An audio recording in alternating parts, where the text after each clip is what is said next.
Today, I'm going to show you on Everything Maintenance how to fix bad shocks in your wash machine. Should not do that. Tape the lid. Next step is to remove these 3 screws. This one, and this one.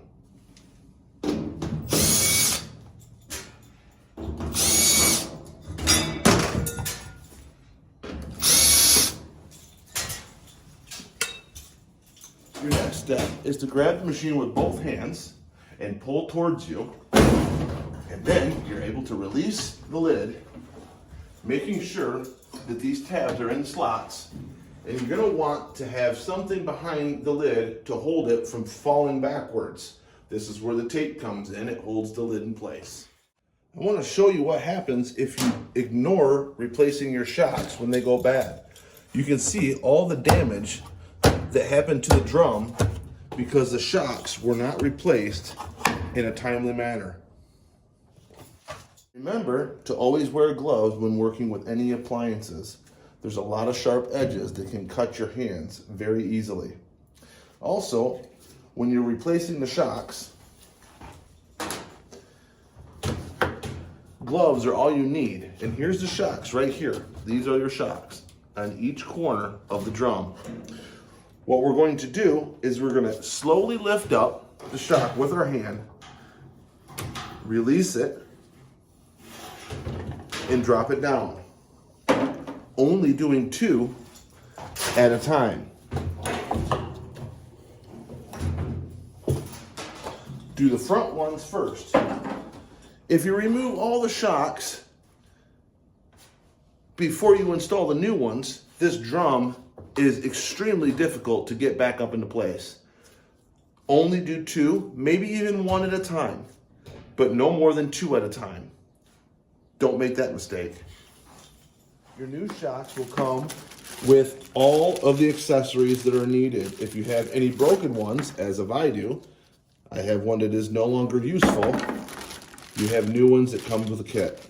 Once we removed the 2 front shocks, we can lower the lid of the washing machine back down and refasten it. Now, we're going to lift the machine, prop it up until we can get to the bottom of the machine to remove the shocks. Here comes the fun part. Let's see if I can take you underneath the machine. Once we're under the machine, you can clearly see the old shocks come right out of the shock holes here on the side of the drum.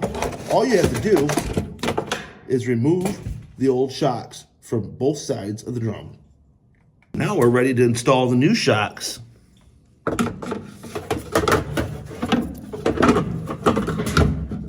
One.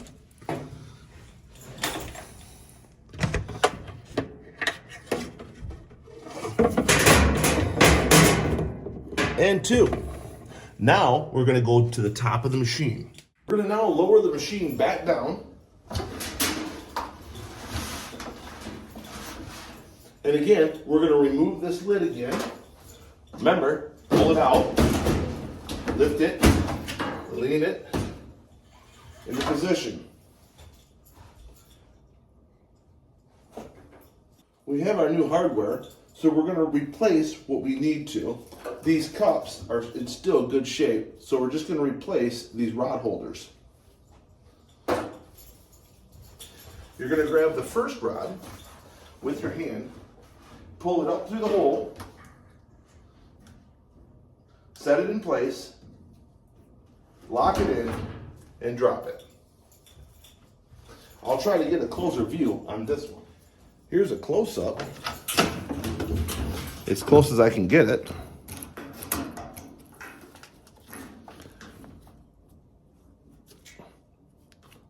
And you slide right in that tab. Hopefully you were able to see that. Okay, now we're just going to repeat the process for the rear shocks.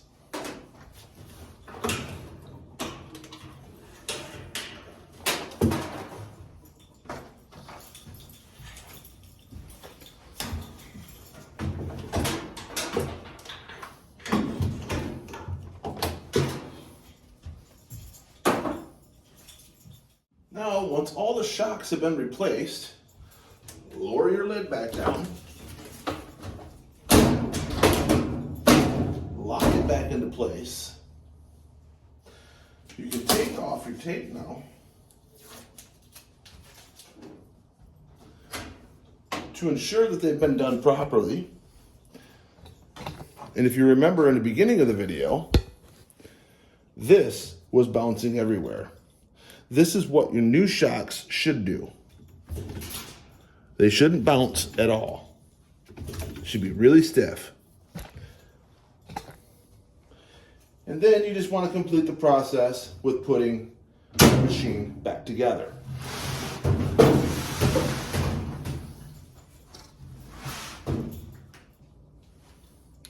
Okay, you're going to want to make sure that these holes are lined up with these brackets. You're going to install this first. It has 2 tabs. They go right here. 2 tabs, you can't mess that up. Close it together. You can start the screw by hand.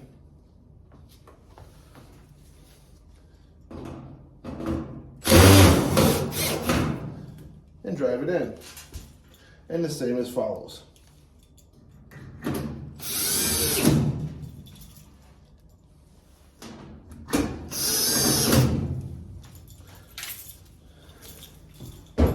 That completes the shock install for this washing machine. If this helped you, please like and subscribe. And there will be many more maintenance short videos so you don't have to waste time watching a half-an-hour video.